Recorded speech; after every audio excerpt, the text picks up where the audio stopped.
चला तर विद्यार्थी मित्रांनो, माझ्या युट्यूब चॅनलवरती तुम्हा सर्वांचे अगदी मनापासून स्वागत करते.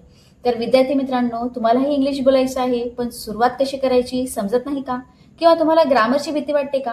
तर हा व्हिडिओ नक्कीच तुमच्यासाठी आहे.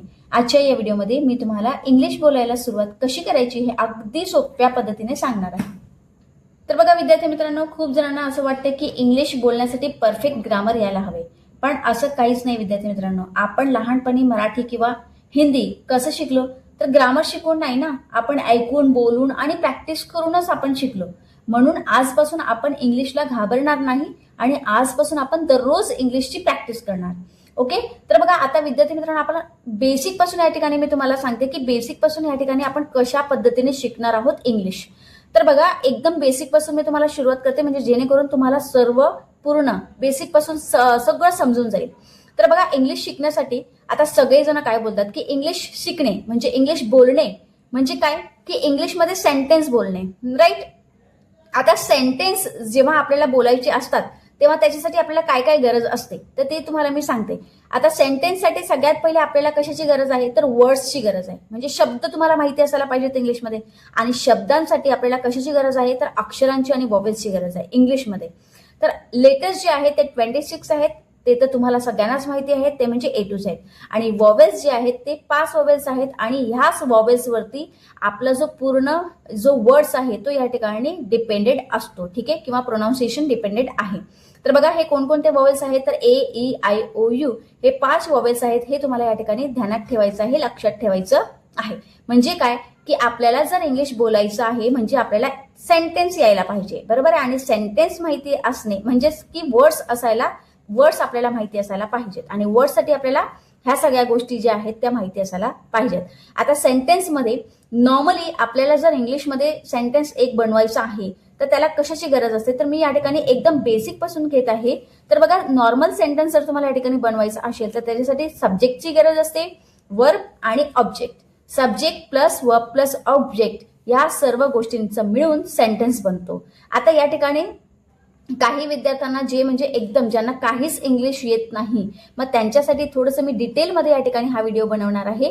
तर बघा, सब्जेक्टमध्ये काय काय आहे ते आपण या ठिकाणी पाहून घेऊया. सब्जेक्ट म्हणजे काय, तर सब्जेक्ट म्हणजे मराठीमध्ये आपण त्याला कर्ता म्हणतो. तर असे कर्ते किती आहेत ते आपण पहिले पाहून घेऊया.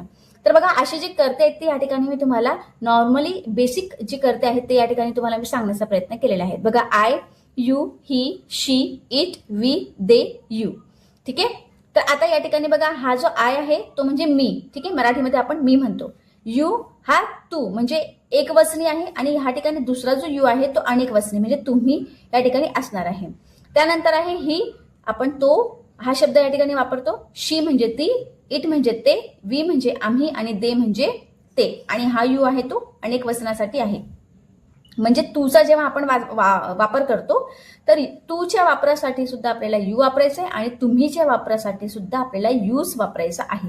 आणि हे जे कर्ते आहेत ते आपले सेंटेन्समध्ये सुरुवातीलाच असतात, ठीक आहे. नॉर्मली इंग्लिशमध्ये जे नॉर्मल आपला जो सेंटेन्स आहे तर त्याच्यासाठी हे जे कर्ते आहेत ते सुरुवातीलाच वापरले जातात. त्याच्यानंतर वर्ब्स, ठीक आहे. तर आता वर्ब्स जे आहेत तर एक्झाम्पल मी तुम्हाला या ठिकाणी देण्याचा प्रयत्न करते. तर हे जे वर्ब्स आहेत ते अतिशय महत्वाचे आहेत. तर वर्ब्स हे खूप आहेत.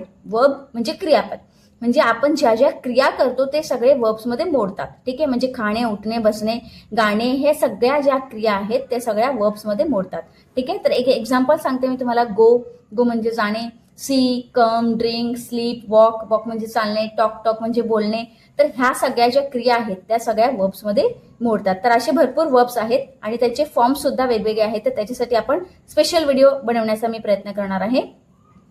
आणि त्याच्यानंतर ऑब्जेक्ट म्हणजे काय, तर ऑब्जेक्ट म्हणजे कर्म. आता नॉर्मली एक सेंटेन्स आपण या ठिकाणी बघून घेऊया, म्हणजे तुम्हाला ऑब्जेक्ट सुद्धा कळेल या ठिकाणी. तर बघा, आय ईट मँगो, ठीक आहे. मी आंबा खातो किंवा मी आंबा खाते. मग या ठिकाणी हा जो मँगो आहे, आता हा तर झाला सब्जेक्ट, ठीक आहे. आता ह्या पद्धतीने जर आपण बघितलं तर हा झाला आपला सब्जेक्ट, हा झाला आपला वर्ब, आणि हा जो उरलेला जो भाग आहे तो असतो आपला ऑब्जेक्ट. इथपर्यंत तुमचं क्लिअर झालं असेल विद्यार्थी मित्रांनो. तर या ठिकाणी बघा, तुम्ही स्क्रीनशॉट काढून घेऊ शकता की एक नॉर्मल आपल्याला जर सेंटेन्स बनवायचं असेल, सेंटेन्स बोलायचं असेल म्हणजे आपल्याला सेंटेन्स बनवावं लागेल. ठीक आहे. म्हणजे सेंटेन्स बनवण्यासाठी आपल्याला कशाची गरज लागणार आहे, तर ह्या सगळ्या गोष्टींची गरज लागणार आहे. तर तुम्ही स्क्रीनशॉट काढून घ्यायचा आहे, जेणेकरून तुम्हाला सगळे जे कर्ते आहेत, ठीक आहे, सगळे जे सब्जेक्ट आहेत ते या ठिकाणी तुम्हाला माहिती पडेल. त्याच्यानंतर काही गोष्टी या ठिकाणी आपण समजून घेऊया इंग्लिश शिकण्यासाठी. तर बघा, इंग्लिश शिकण्यासाठी काही गोष्टी तुम्हाला खूप महत्वाच्या आहेत. त्या म्हणजे आपण जर सिंपल सेंटेन्स दररोज यूज केला ना, तर आपण कुठे ना कुठे थोडं ना थोडं आपण इंग्लिश बोलण्याचा प्रयत्न नक्कीच करू. तर बघा, आता सिंपल सेंटेन्समध्ये आपण काय काय बोलण्याचा प्रयत्न करणार आहोत, तर I am going to school, I am eating food, I am watching TV. तर अशा पद्धतीने आपण काय करणार आहोत, छोटे छोटे जे सेंटेन्स आहेत आणि सिंपल जे सेंटेन्स आहेत ते डेली आपण बोलण्याचा प्रयत्न करणार आहोत. त्याच्यामुळे काय होईल की तुमच्या कानावरती इंग्लिश शब्द पडतील आणि तुम्हाला इंग्लिश बोलता येणार आहे. म्हणजे इंग्लिश तुम्ही या ठिकाणी थोडंफार का होईना पण इंग्लिश तुम्ही या ठिकाणी बोलायला सुरुवात करणार आहेत. त्याच्यानंतर तुम्हाला काय करायचं, तर डेली 5 सेंटेन्सेस बोलण्याचा प्रयत्न करायचा आहे. समजा आता जे तुम्ही समजा मराठीमध्ये एखादा सेंटेन्स तुम्ही डेली यूजमध्ये बोलत आहेत, त्यालाच तुम्ही इंग्लिशमध्ये बोलण्याचा प्रयत्न करायचा. म्हणजे ग्रॅमॅटिकली दृष्ट्या तुम्ही पाहू नका सध्या, तर जसं तुम्हाला येतं म्हणजे तोडकं पोडकं ते तसं तुम्ही या ठिकाणी बोलण्याचा प्रयत्न करायचा आहे. मी जेवत आहे, आय एम इटिंग, मी खेळत आहे, आय एम प्लेइंग. आता ह्या गोष्टीसाठी ना बघा, ग्रामर महत्वाचा नाहीये, बरोबर आहे, पण काही जर परफेक्ट तुम्हाला जर इंग्लिश बोलायची असेल तर त्याच्यासाठी ना टेन्स महत्वाचे असतात. तर त्याचाही व्हिडिओ मी बनवण्याचा प्रयत्न हा नक्कीच करणार आहे. पण सध्या तुम्ही बेसिक फक्त समजून घेऊया. आता बघा, या ठिकाणी ना मिरर प्रॅक्टिस सुद्धा तुम्ही जर डेली केली ना तरी तुमचा खूप मोठा फायदा या ठिकाणी होणार आहे. तर मिरर प्रॅक्टिस सोडायची नाहीये, तर दररोज आपल्याला काय करायचंय, मिरर प्रॅक्टिस करायची. फॉर एक्झाम्पल कसं की my name is dash dash dash, today I am feeling happy, I am learning English. असे छोटे छोटे सेंटेन्सेस घ्यायचे आहेत. आणि त्याचबरोबर विद्यार्थी मित्रांनो की डेली 5 ते 10 मिनिटं तुम्हाला काय करायचं आहे, युट्यूबवरती किंवा इतर जे व्हिडिओ असतात ते इंग्लिशमध्ये बघण्याचा प्रयत्न करायचा आहे, इंग्लिशमध्ये ऐकण्याचा प्रयत्न करायचा आहे. कारण मी सांगितल्या पद्धतीने आपण लहानपणी जशा पद्धतीने आपण मराठी हिंदी शिकलो त्याच पद्धतीने आपल्याला इंग्लिश सुद्धा या ठिकाणी शिकायची आहे. तर ते बोलून आणि ऐकून आणि प्रॅक्टिसनेच होणार आहे. आता काही गोष्टीमध्ये आपण चुकतो, म्हणजे इंग्लिश बोलताना आपण चुकतो, ठीक आहे, म्हणजे ग्रॅमॅटिकली आपण चुकतो आणि त्याच वेळेस आपण काय करतो की आपण स्टॉप होतो. म्हणजे आपण इंग्लिश बोलण्याचा प्रयत्नच करत नाही, कारण का आपण चुकत आहोत. जसं की I am go to school, ठीक आहे, तर हा जो सेंटेन्स आहे तो इनकरेक्ट आहे, ठीक आहे, हा करेक्ट नाहीये. तर काय होणार आहे, I am going to school. तर काही विद्यार्थी काय करतात की त्यांना करेक्ट सेंटेन्स येत नाही, चुकीचा सेंटेन्स येत असतो, त्याच्यामुळे ते प्रयत्नच करत नाही.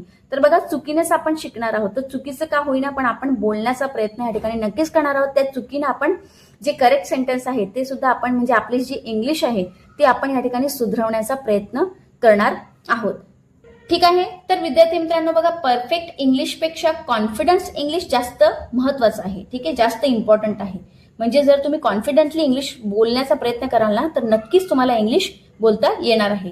तर बघा, इंग्लिश बोलायला सुरुवात करणे खूप सोपं आहे. फक्त तुम्हाला रोज थोडी प्रॅक्टिसची गरज या ठिकाणी पडणार आहे. जर तुम्हाला इंग्लिश शिकायची असेल तर हा चॅनल नक्की सबस्क्राईब करून ठेवा विद्यार्थी मित्रांनो, कारण मी तुम्हाला रोज सिंपल पद्धतीने इंग्लिश शिकवण्याचा प्रयत्न या ठिकाणी करणार आहे. तर आशा करते की हा जो व्हिडिओ आहे हा व्हिडिओ तुम्हाला आवडला असेल आणि तुमच्यासाठी हा महत्त्वपूर्ण ठरला असेल तर प्लीज चॅनलला सबस्क्राईब करून ठेवायचं आहे आणि बेल आयकॉन प्रेस करून घ्यायचं आहे. आणि ह्या व्हिडिओला नक्कीच शेअर करा, तुमच्या मित्रांना सुद्धा शेअर करा आणि लाईक करायला मात्र विसरू नका. भेटूया आपण नेक्स्ट व्हिडिओमध्ये. आणि आताचे नंतरचे जेवढे पण व्हिडिओज येणार आहेत ते सगळे इंग्लिश कोर्ससाठीच येणार आहेत, त्याच्यामध्ये ग्रामर इन्क्लुडेड असणार आहे. तर चॅनलला प्लीज सबस्क्राईब करून ठेवायचं आहे. माझ्याबरोबर कनेक्टेड राहा आणि व्हिडिओ आवडला असेल तर लाईक नक्कीच करा. धन्यवाद.